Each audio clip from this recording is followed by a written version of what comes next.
योग के मुए नजारे दे, मांस गली माटी मिली कोरो मांझी देह। श्री गोरखनाथ जी योगाभ्यास के बड़े प्रेमी थे।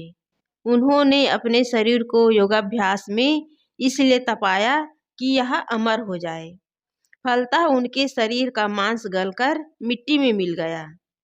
अभिप्राय यह है कि उन्होंने योगाभ्यास से मांस को गला डाला और उनकी देह की हड्डियां मंजे हुए बर्तन के समान चमकने लगी। कोरो मांझी देह, उनकी देह की हड्डियां मंजे हुए बर्तन के समान चमकने लगी।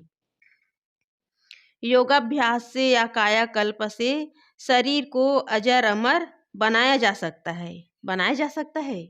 नहीं बनाया जा सकता। यह भ्रम बहुत पुराना है। कहा जाता है कि योगी राज गोरखनाथ जी ने अपने शरीर को योग बल से अमर कर लिया था। आज भी बहुत लोगों को भ्रम है कि गोरखनाथ जी आज भी अपने शरीर से विद्यमान हैं और हिमालय की कंदराओं में निवास करते हैं। ये लोगों का एक भ्रम है कि गोरखनाथ जी शरीर से अमर हैं और कहाँ रहते हैं? हिमालय की कंदराओं में। और हिमालय कैसा है? बर्फ से ढका हुआ है। वहाँ कोई भी व्यक्ति ऐसे नहीं रह सकते, लेकिन लोगों को भ्रम है। परंतु ये सारी बातें फर्जी है। कबीर साहब ने ऐसी भ्रांतियों को काटने के लिए क्या कहा है? नाथ मछंदर बाँचे नाही, गोरख दत्त और व्यास, कहीं कबीर पुकार के इस सब परे काल के फांस।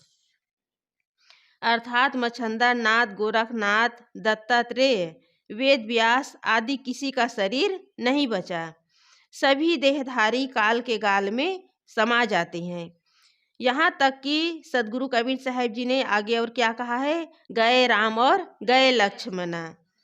सृष्टि का नियम है, जो शरीर धारण करता है वह मरता है। चेतन अजर अमर है, परंतु शरीर तो किसी का भी अमर नहीं है। बड़े बड़े पूज्य कहलाने वाले, भगवान कहलाने वाले लोग भी इस शरीर को छोड़ करके चले गए। जिसको लोग भगवान के अवतार मानते हैं, राम कृष्ण, वो भी शरीर को छोड़कर चले गए, क्योंकि शरीर जो है मरण धर्म है। शरीर नाशवान है और चेतन जीव अमर है। लेकिन लोगों के अंदर यही भ्रम है कि भगवान हमारे बीच में अभी भी मौजूद है, वो किसी भी रूप धर करके आ सकते हैं। ये लोगों की एक गलत धारणा है। अनेक कणों के संयोग से जो शरीर एक दिन बना है, वह बिखर कर नष्ट होगा ही। सदगुरु कबीर साहब जी ने कहा है, जो उगे सो आथुए, फूले सो कुम्हलाए, जो चूने सो ढही परे, जन्मे सो मरी जाए। इस परम सत्य को कोई झुठला नहीं सकता, क्योंकि जो चीज बनता है वह बिगड़ता है। और कहते हैं कि सूर्य जो है अपार ऊर्जावान है, लेकिन उसे भी अस्त होना पड़ता है। इसी प्रकार जो भी इस शरीर धारण किए हैं, वो भी एक दिन छूट जाता है, वो भी बिखर जाता है, वो भी नाश हो जाता है। बड़े बड़े महल बनाते हैं, राजे महाराजे लोग बड़े बड़े महल चुनवाए, वो भी ढह करके खंडहर बन गए। ये सृष्टि का एक नियम है, जो बनता है वो बिगड़ता है, और इस सत्य को कोई झुठला नहीं सकता। योगाभ्यास से आयु बहुत लंबी हो जाती है, यह भी एक भ्रम है। अच्छे अच्छे योगी भी अल्पायु होते हैं और विषय पामर भी दीर्घायु होते हैं। किसका शरीर कितने दिनों तक रहता है, यह महत्व नहीं है। महत्व है कि कौन आदमी अपने सीमित जिंदगी में कितना आत्म कल्याण एवं लोक कल्याण का काम करता है। आदमी 50 साल, 60 साल, 80 साल, 100 साल तक जिंदा रहता है, लेकिन महत्व यह है कि वो अपने जीवन में क्या काम किए हैं।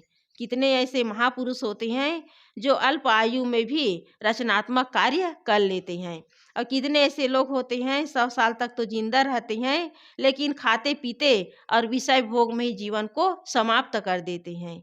इसलिए जीवन में लंबाई का नहीं, गहराई का महत्व है कि आदमी अपने जीवन में कितना रचनात्मक कार्य, लोक कल्याण का कार्य करता है।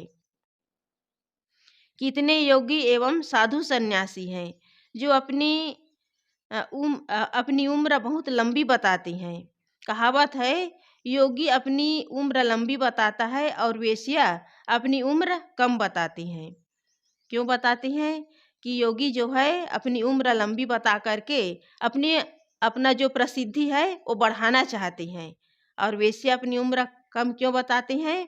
ताकि लोग उसके प्रति आकर्षित हो, उसके शरीर के प्रति लोगों का लगाव बना रहे। एक गुरु बताते हैं कि मेरे गुरु जो है 800 वर्ष की उम्र के हैं। वे हिमालय में रहते हैं और वायव्य रूप में कहीं भी पहुंचकर पुनः वे स्थूल शरीर वाले हो जाते हैं। एक तपस्वी महात्मा जो बहुत दिनों से जगह जगह नदियों के किनारे मचान पर नंगे रहा करते हैं, उनके पीछे अनेक चमत्कार जोड़े जाते हैं। उन्हें सैकड़ों वर्षों का बताया जाता है, जबकि वे अभी 100 वर्ष के उम्र से भी कुछ कम ही होंगे। तो ये सारी बातें केवल काल्पनिक है कि कोई भी व्यक्ति 100 वर्ष से ज़्यादा नहीं जी सकते। 1000 वर्ष जीना, सैकड़ों वर्ष जीना, अरबों वर्ष तक जीना, ये केवल चमत्कारिक बातें हैं। और ये चमत्कारिक बातें लोग जो है बता करके अपने गुरु के पीछे एक महिमा जोड़ देते हैं कि हमारे जो महात्मा हैं, हमारे जो गुरु महाराज हैं, उनकी महिमा बढ़े, उनकी प्रसिद्धि बढ़े। तो केवल लोग जो है नाम प्रसिद्धि के लिए अपना नाम जो है लोगों के सामने अपने प्रसिद्धि बढ़ाने के लिए ये सब चमत्कारिक बातें बताते रहते हैं। लेकिन ये सारी बातें केवल काल्पनिक हैं और लोग जो है मान भी लेते हैं। कितने ऐसे लोग हैं इसे मान भी लेते हैं। और मानते क्यों हैं? क्योंकि विवेक नहीं करते। विवेक न करने के कारण लोग जो है इन फर्जी बातों को, जो चमत्कारिक बातें हैं जिनमें सत्यता नहीं है, इसे मान लेते हैं। कहा जाता है कि बिना 2 नंबर का व्यापार किए बिना धन नहीं बढ़ता है। इसी प्रकार बिना 2 नंबर का प्रचार किए धर्म नहीं बढ़ता है। इतने ऐसे व्यापारी हैं जो 2 नंबर का धंधा करते हैं, इधर का माल उधर, उधर का माल इधर, और जो नकली माल होता है उसे असली बता करके बेचते हैं। कितने ऐसे व्यापारी होते हैं जो तौल में गड़बड़ी करते हैं, ज़्यादा पैसा लेंगे और तौल कम करके देंगे। तो इस तरह कितने व्यापारी होते हैं जो अपना व्यापार धंधा तो चलाते हैं, धन तो बढ़ा लेते हैं, लेकिन काम क्या करते हैं? 2 नंबर का। इसी प्रकार धर्म के क्षेत्र में भी 2 नंबर का प्रचार किया जाता है, तब धर्म का प्रचार प्रसार होता है। ये 2 नंबर का प्रचार क्या है? चमत्कारिक बातों को लोगों के सामने बताना, उसे सत्य बता करके लोगों के सामने रखना कि ये बातें सत्य है, धर्म ग्रंथों में लिखी हुई है, ये भगवान की बताई हुई बातें हैं, और इसे लोग मान लेते हैं।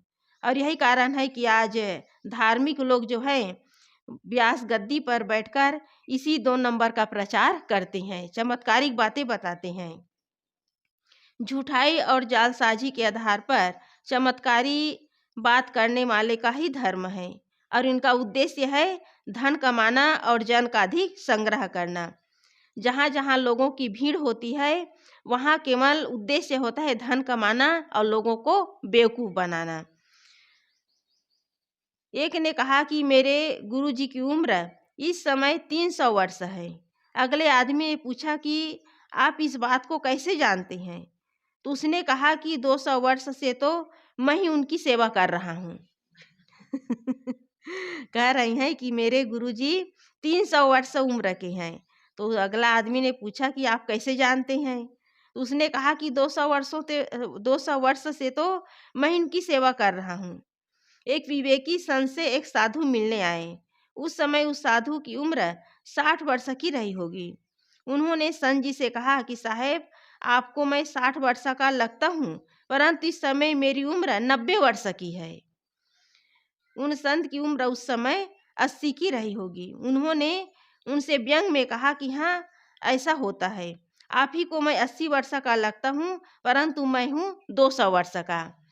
इस तरह लोग जो है महिमा बढ़ा बढ़ा करके केवल चमत्कार के पीछे लगे रहते हैं, उम्र बता करके, अपनी ज़्यादा उम्र बता करके कि न खुद का कल्याण है और न किसी दूसरे का कल्याण है। कल्याण किस में है? अच्छा काम करने में, अच्छा अपने जीवन को बनाने में। लेकिन लोग जो है आज भी चमत्कार के पीछे दौड़ रहे हैं। एक साधु वेशधारी एक वेशधारी साधु लज्जित हो गए और समझ गए कि संत जी ने मुझे उत्तर दिया, झूठ बोलना वैसे ही पाप है, फिर अपनी उम्र ज़्यादा बताने से क्या फ़ायदा। आज भी उत्तरी भारत के योगी टाइप के कुछ साधु अपने को 120 वर्ष तथा 140 वर्ष का बताते हैं, जो उनके मन का केवल व्यामोह है। ज़्यादा लंबी उम्र बताना केवल अपनी महिमा बढ़ाने के लिए लोग जो है इस तरह के बातें करते रहते हैं। श्री पूरन साहेब, श्री निर्मल साहेब आदि शंकराचार्य, स्वामी विवेकानंद, स्वामी रामतीर्थ, महात्मा ईसा, ज्ञानदेव आदि संसार के ये बड़ी बड़ी विभूतियाँ अपनी थोड़ी आयु में जो काम करके जगत का कल्याण किए वह अत्यंत प्रशंसनीय है। महापुरुष यदि धरती पर ज़्यादा दिन रहे तो संसार का ज़्यादा कल्याण है, यह बात सच है। परंतु किसी को अपनी या दूसरे की उम्र बढ़ाकर बताने से किसी का कल्याण नहीं है। तो सदगुरु कबीर साहब जी यही बताना चाहते हैं कि बड़े बड़े शरीरधारी, बड़े बड़े योगी लोग भी केवल अपने शरीर को अजर अमर बनाने में लगे रहे, कल्याण का काम नहीं किए। लेकिन जो महापुरुष हुए हैं, श्री पूरन साहेब, निर्मल साहेब जी, विवेकानंद, स्वामी रामतीर्थ, महात्मा ईसा और संत ज्ञानेश्वर, ये कम उम्र में ही अपना कल्याण तो किए, लोगों के कल्याण में भी वे सहायक रहे, लोगों का कल्याण भी करके गए। तो इसलिए जीवन में सबसे ज़्यादा महत्वपूर्ण क्या है? जीते जी अपने जीवन में कुछ रचनात्मक कार्य करना, अपना खुद का कल्याण करना और दूसरों के कल्याण में सहायक बनना, ये जीवन की सबसे बड़ी उपलब्धि है। और इसको लोग जो है ध्यान नहीं देते, केवल दिखावे में, चमत्कार में और महिमा में अपने जीवन को खो देते हैं कि इससे हमारा जो है नाम होगा, लोग हमें पूज्य मानेंगे। लेकिन पूज्य वही है जो अपने जीवन में कुछ अच्छा काम करते हैं। वस्तुतः मध्य युग के धर्म ग्रंथों, पुराणों, महाकाव्यों में जो अनेक व्यक्तियों के नाम के साथ उसकी उम्र के विषय में बढ़ा चढ़ाकर लिखा गया है, उसका प्रभाव पीछे की पीढ़ी पर कुछ न कुछ आना ही था। राजा प्रियव्रत 11 अरब वर्ष तक राज्य करते हैं। राजा दशरथ जब 60,000 वर्ष की उम्र की होती है तब वे श्री राम को युवराज बनाने की बातें सोचते हैं। 60,000 वर्ष, आदमी का 100 वर्ष जीना मुश्किल है, और यहाँ बता रहे हैं कि राजा दशरथ 60,000 वर्ष की उम्र के हुए तब उन्होंने श्री राम को युवराज बनाने की बातें सोचते हैं। और श्री राम 11,000 वर्ष राज्य करते हैं। शिव जी 87,000 वर्ष तक समाधि में बैठे रहते हैं। पार्वती जी 4,000 वर्ष से अधिक तपस्या करती है। कागभूषुंड जी एक ही आश्रम पर 27 कल्प तक निवास करते हैं। कहाँ तक गिनाया जाए, यह सूची बहुत लंबी बनाई जा सकती है। वेदों के ऋषि ही बेचारे चतुर नहीं थे, उन्होंने केवल 100 वर्ष जीने की कल्पना की है।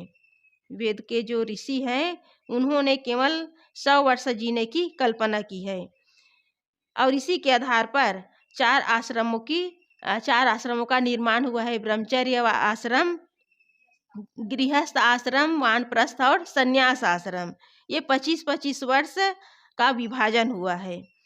तो इस तरह जितने भी ये बताए गए हैं कि कोई 1000 वर्ष, कोई अरबों वर्ष, ये सारी काल्पनिक बातें हैं। और ये सारी बातें किस में हैं? धर्म ग्रंथों, पुराणों और महाकाव्यों में। लेकिन वेदों में ऋषि मुनि जो है केवल 100 वर्ष की कल्पना किए हैं। आज विज्ञान का युग है, पहले धर्म ग्रंथ और पुराणों और महाकाव्यों की जब रचनाएं हुई है तो उसमें बढ़ा चढ़ाकर बात लिखी गई है। कोई नाक से पैदा हो गए, कोई जांग से पैदा हो गए, कोई मुख से पैदा हो गए, तो कोई खीर खा करके पैदा हो गए, और आजकल कोई कान से पैदा हो गए। लेकिन आज विज्ञान के युग में ये सारे आँख से, नाक से, कान से पैदा होना बंद हो गए हैं। आज क्यों नहीं पैदा हो रहे हैं? आज भी तो पैदा होना चाहिए। आज भी तो लोग जो है भगवान की कल्पना करते हैं, और 33 करोड़ देवी देवताओं की लोग पूजा करते हैं। फिर ये अवतार विज्ञान के आते ही बंद क्यों हो गया? तो ये सारी बातें केवल काल्पनिक है। केवल पंडित लोग जो हैं बढ़ा चढ़ा करके बात लिखते गए और लोग उस पर विश्वास करते गए। छांदोग्य उपनिषद के ऋषि कहते हैं कि इतरा के पुत्र महिदास ने 116 वर्ष की लंबी आयु पाई थी। यह तथ्यपूर्ण है। वेद शास्त्र और उपनिषदों के ऋषि ईमानदार थे। वे पुराणों तथा महाकाव्यों के लेखक बड़े चालाक हो गए थे। इनमें से कुछ भी लिखने और कहने में संकोच नहीं था। जो पुराणों तथा महाकाव्यों के लेखक थे वो कुछ भी लिखने में संकोच नहीं किए। वस्तुतः प्राचीन ऋषियों ने 100 वर्ष की पूरी आयु मानकर ही 25-25 वर्ष के लिए 4 आश्रमों की व्यवस्था की थी। अधिकतम मनुष्य तो 100 वर्ष के भीतर ही मर जाते हैं। कोई कोई 100 के ऊपर जाता है। इस समय कबीर पंथ के महान संत सठ शास्त्री श्री हनुमान साहेब जी काशीवास कर रहे हैं, जो 107-8 वर्ष के हैं। सदगुरु कबीर साहेब जी की आयु लगभग कितने वर्ष की है? 120 वर्ष की। इनसे थोड़ी कहीं अधिक किसी की हो सकती है, किंतु कोई भी व्यक्ति सैकड़ों वर्ष नहीं जीता। और आजकल तो विज्ञान के इस रासायनिक युग में मनुष्य जो है 60 वर्ष तक जीना उसका मुश्किल है, क्योंकि अभी अभी बीमारी इतनी बढ़ती चली जा रही है कि कम उम्र में भी लोग जो है अटैक में आकर के इस संसार से चले जाते हैं। तो सदगुरु कबीर साहब जी साखी के माध्यम से ही बताना चाहते हैं कि आदमी जो है चाहे 100 वर्ष जिए, जो 200 वर्ष जिए, चाहे 2.5 वर्ष तक जिए और वो खरबों वर्ष तक जिए, उसका लंबी उम्र में जीना महत्वपूर्ण नहीं है। महत्व है जितने कम उम्र में जो रचनात्मक काम करता है, लोक कल्याण का काम करता है, आत्म कल्याण का काम करता है, यही जीवन की असली उपलब्धि है। और ये काम व्यक्ति जो है अपने जीवन में कम उम्र में ही कर सकते हैं। और इसके लिए योग साधना की आवश्यकता नहीं है। इसके लिए क्या साधना है? अपने मन को साधने की आवश्यकता है। अपने मन को सांसारिकता से हटा करके अपना जो मन बहिर्मुख बना हुआ है उसे अंतर्मुख करने की आवश्यकता है। मन को निर्मल बनाना, जीवन को निर्मल बनाना, यही जीवन की असली उपलब्धि है। और यही काम महापुरुष किए हैं। जो योगी लोग जो हैं केवल शरीर को साधने का काम किए, शरीर को दीर्घायु बनाने का काम किए, लेकिन शरीर को जो है मरण धर्म है। शरीर एक दिन छूट जाएगा, शरीर नाशवान है। इस नाशवान शरीर को ज़्यादा दिन तक जिंदा रखना केवल एक बोझ बनाना है। कितने ऐसे लोग होते हैं सांसारिकता में देखा जाता है कि लोग जो है बुढ़ापे में इतना शिथिल हो जाते हैं, उनका शरीर इतना निष्क्रिय हो जाता है कि उसका जिंदा रहना मुश्किल होता है। तड़पते रहते हैं कि कब मौत आए और कब ये शरीर से छुटकारा मिले। इसलिए शरीर जो है रोगों का घर है। कब क्या रोग इस शरीर में लग जाए इसका कोई ठिकाना नहीं है। इसलिए मुख्य काम है अपने मन को सुंदर बनाना, मन को निर्बल बनाना और जीवन को सुंदर बनाना। अगली साखी है बनते भागी बेहड़े परा, करहा अपनी बान, बेदन करहा कासो कहे, को करहा को जान। खरगोश या अन्य हिंसक जंतुओं के डर से, खरगोश आदि अन्य जो पशु हैं वो हिंसक जंतुओं के डर से अपने दौड़ने के स्वभावश भाग कर एक उलझे हुए भयंकर स्थान में जा गिरा। अब वह अपनी पीड़ा किससे कहे? उसके दर्द को अन्य कौन समझेगा? अभिप्राय है कि मनुष्य गृहस्थी के बंधनों से भागकर साधु का वेश धारण किया और किसी संप्रदाय में दीक्षित हो गया, परंतु अपने फंसने के स्वभावश वहाँ भी प्रपंच बनाकर उसमें बंध गया। अब वह अपने दुख को किससे कहे? उसके कष्ट को कौन दूर करे? तो सदगुरु कहते हैं कि खरगोश का तेज दौड़ने का स्वभाव होता है, बनते भागी बेहड़े पड़ा। वह अपने इस स्वभाव से हिंसक जंतुओं के हमले से भागकर बचता है, परंतु यदि कहीं तेज दौड़कर उलझी हुई जगह में गिर पड़ता है तो फंसकर दुखी भोगता है।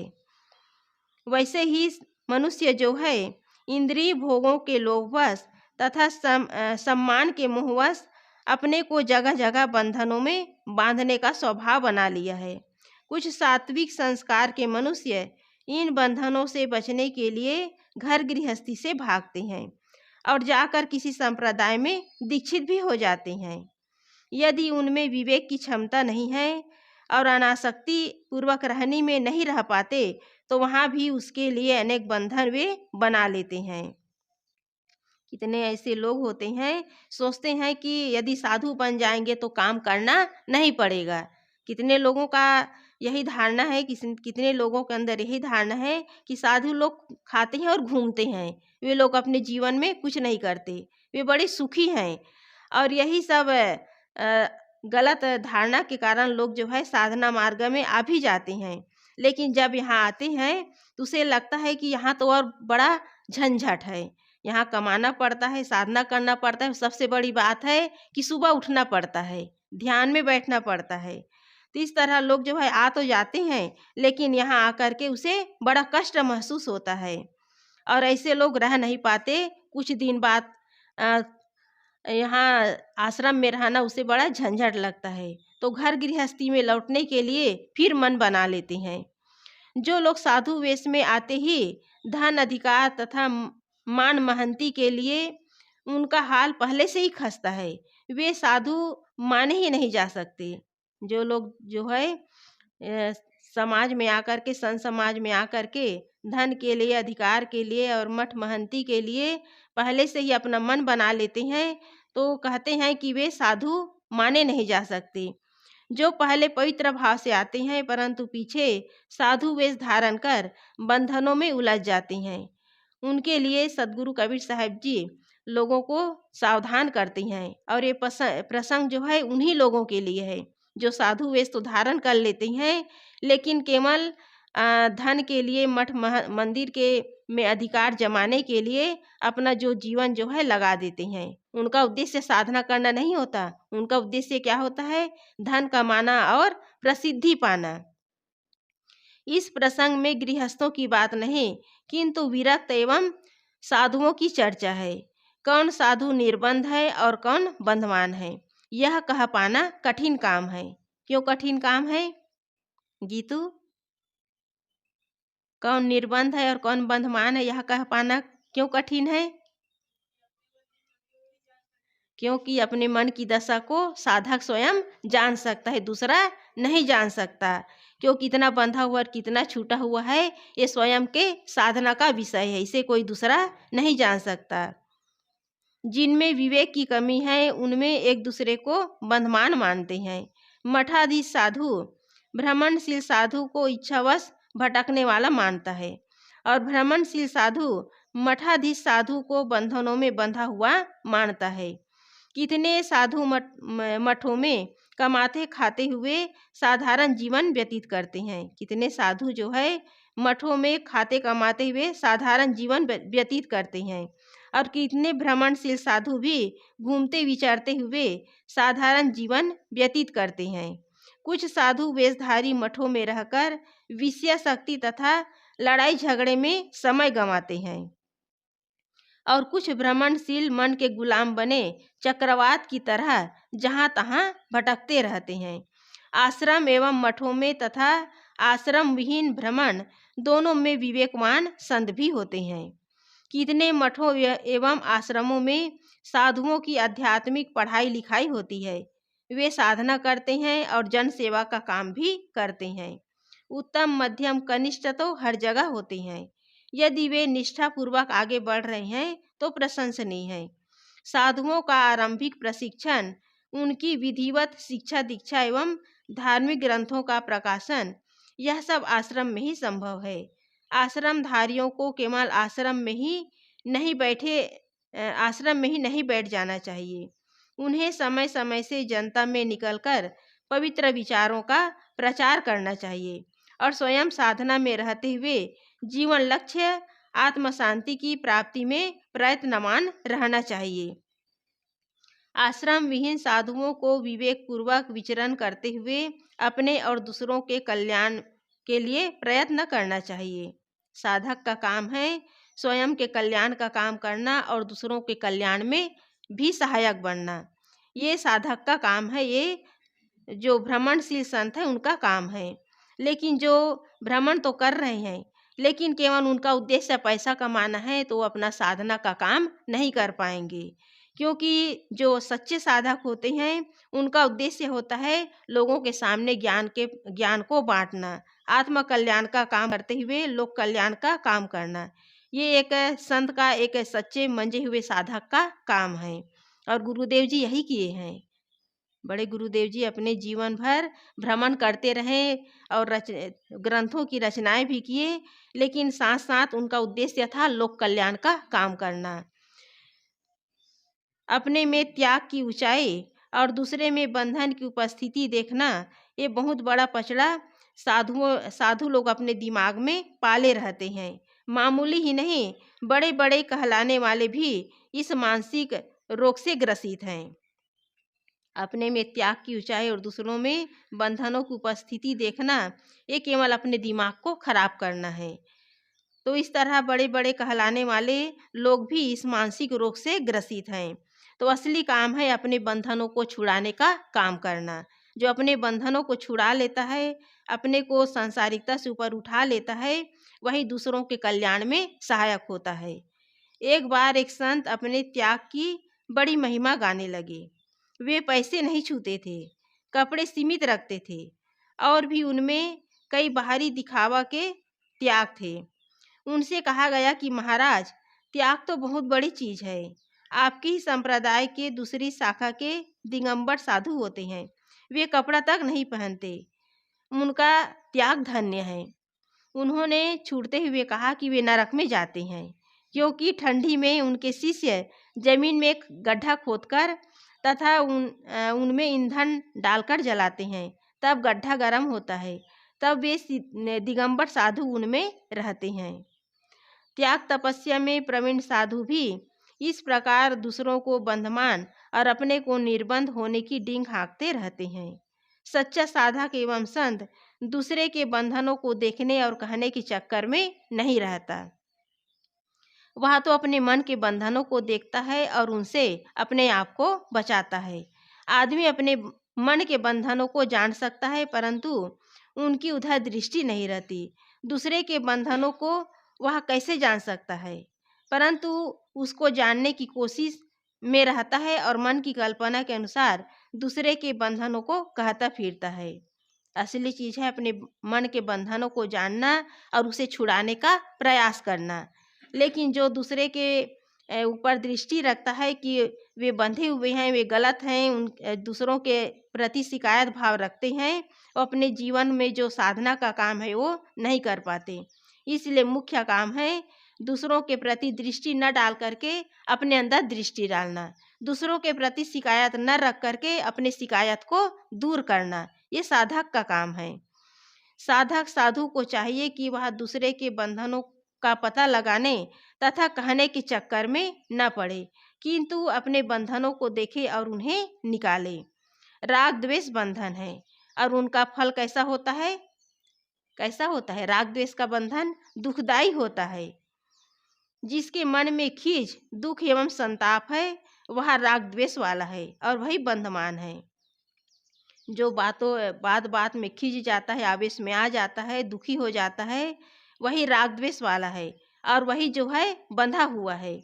इस कसौटी से सदैव अपने को कसे। साधक को चाहिए कि वह देखे कि मैं दुखी तो नहीं होता हूँ, और यदि दुखी होता हूँ तो दोषी हूँ। दुखी कौन होता है? जिसके अंदर शिकायत है, जिसके अंदर बंधन है, जिसके अंदर कमी है, वही दुखी होता है। और जो धीरे धीरे अपने कमी को निकालता चला जाता है, अपने दोषों को दूर करता चला जाता है, वह कभी दुखी नहीं होता।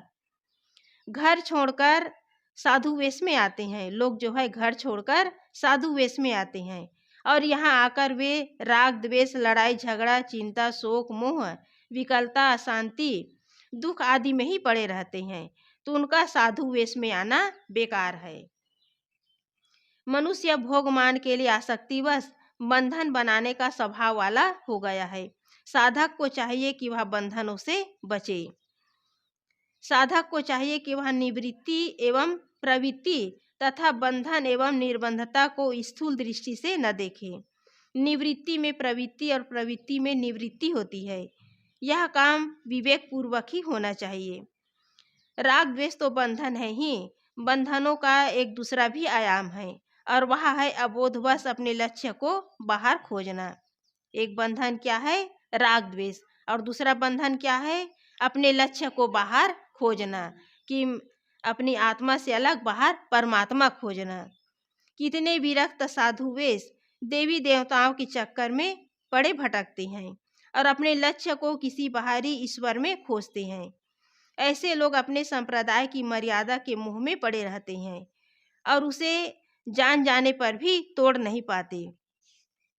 वे ऐसा करने में अपनी प्रतिष्ठा की हानि समझते हैं, परंतु आत्म कल्याण के लिए तो भोग और मान सबका त्याग करना पड़ता है। ठीक ही कहा है कि साधु होना चाहिए, पक्का है के खेल, कच्चा सरसों पेरी के खरी भया नहीं तेल। इसलिए साधु का असली काम है असली वेश धारण करना। जैसे कच्चा सरसों को यदि पेरा जाए तो उसमें न तेल निकलेगा न उसकी खली बनेगी, उसी प्रकार साधना मार्ग में लोग साधु वेश तो धारण कर लिए, लेकिन अपने मन के राग द्वेष को यदि नहीं निकालने का प्रयास किए तो बंधन और बनता चला जाएगा। और दूसरी बात है अपने लक्ष्य को बाहर खोजना। अब जो अपने लक्ष्य को बाहर खोजता है वो साधु वेश तो धारण कर लिए, लेकिन उसका भटकना बंद नहीं होता। इसलिए असली चीज़ है अपने अंदर जो राग द्वेष है, अपने अंदर जो लड़ाई है, अपने अंदर जो अशांति है, जो दुख है, जो मोह है, उसे धीरे धीरे घटाने का प्रयास करना। इसलिए मुख्य काम है अपने अंदर जो विकार है उसे धीरे धीरे जीतने का प्रयास करना। तो इसलिए सदगुरु कबीर साहब जी इस साखी में यही बता रहे हैं कि साधु के बंधन क्या है? राग द्वेष, और अपने से अलग किसी ईश्वर परमात्मा के खोज में भटकना। इसलिए बाहर भटकना नहीं है, अपना जो असली काम है अपने मन को साधने का काम करना, राग द्वेष को घटाना और अपने अंदर बैठे हुए परमात्मा को पहचानना। तब जो है साधना का काम हो पाएगा और यही साधु का काम है, एक संत का काम है। बोलिए सद्गुरुदेव की जय।